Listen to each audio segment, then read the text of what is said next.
So when I have golfers who slice the golf ball on my 3D system, one of the main segment movements I'm looking at is the trail upper arm in transition. So we're looking at this segment in transition, and we're looking at the up and down movement of that segment relative to the chest.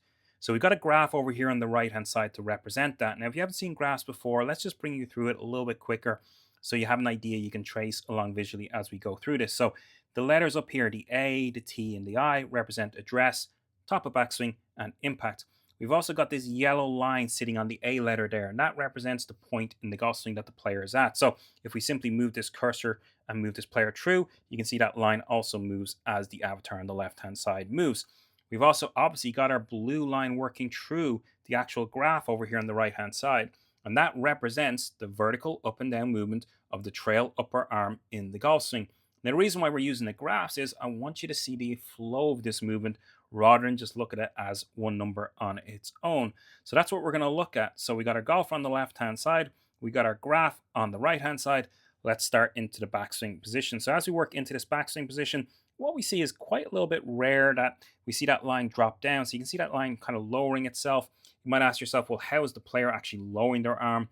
Again, it's relative to the chest. So if the chest was lowering itself more than the arm is, we would see that graph move downwards. But that's not what we're really here, to be honest with you. So we'll move past that, very, very quickly, and we'll move later into the golf swing. So as we continue into the golf swing, we see what most players will do. We start seeing that graph start to raise up. So that means that the upper part of the trail arm is starting to move and elevate off the chest. And that's all well and good. We get up to the top of backswing. And here's where it changes to be a little bit different. So right about here, top of backswing, we're at that T reference, top of backswing position.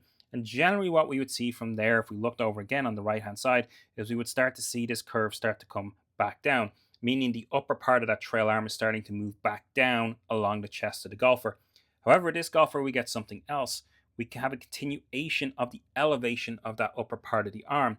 And if we look over at the avatar on the left-hand side, and we can just draw your attention to it, and we were to have a little look at this, what we see if we were to play this back and through is nearly this little throwing action of the upper arm. So you see that little throwing action right here as the player starts down. And that's what creates the little over the top action to initiate the transition, the downswing.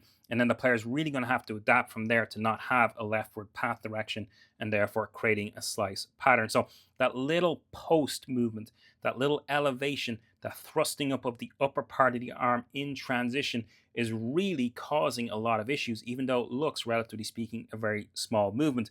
But again, if you're looking at the graph over on the right hand side, we see that continuous movement upwards of the graph, despite the player moving into transition, despite the pelvis starting to move back towards target, we still see that upper arm move up and away from the chest in transition. And only then really does it start to move down. We look on the left hand side there, that is quite late in the transition piece.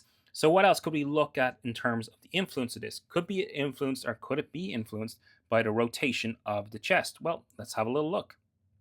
So we have our chest, our thorax rotation value here, 1.5 degrees closed at setup. So let's work our way in again to the top of the backswing position and see when we get to our maximum point of rotation. So where's our maximum point of rotation really? 87.81 right here. And again, if we go over to the graph on the right hand side and look for our line, it is just past the T, just past the top of backswing, but it is well short of the peak of the upper trail arm. So despite the player starting to rotate back towards the target, the trail upper arm is still elevating up and away from the chest. So again, this big disconnection in terms of what's occurring. And you could have a stretch factor here happening between the pelvis and the trail arm. That does happen from player to player. This is slightly different, however, with the elevation of that trail upper arm, again, creating that issue. If we're going to look at another reference, the hand up and down factor or parameter, let's work our way into the top of that backswing position. Let's get to the maximum point of hand lift in the backswing. So 88.89, 89.81, 90.27, 90.33. So right there, our maximum point, our maximum hand height in the backswing position.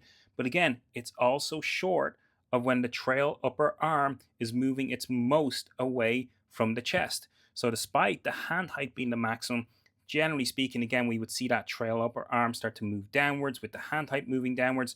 We do see the hand height move down. However, the trail upper arm is throwing those hands out and again off the chest in transition. So when you're really looking at these motions and these movements, the trail upper arm separation vertically from the chest in transition can be a big conduit or a big influencer for an over the top action and therefore a slice pattern. Yes, that can be influenced by face orientations for sure, absolutely. However, it is something that I would pay attention to. If you're looking at graphs like we are over on the right hand side, what we generally see again, once we hit that peak in transition, we would start to see that upper arm start to move down. So if you see that continuous elevation in transition, either through a graph or a value, you know that there's maybe a little bit of an excessive separation between the trail arm and the chest in that transition piece, which again can lead to a lot of ball fight and contact issues further down the line.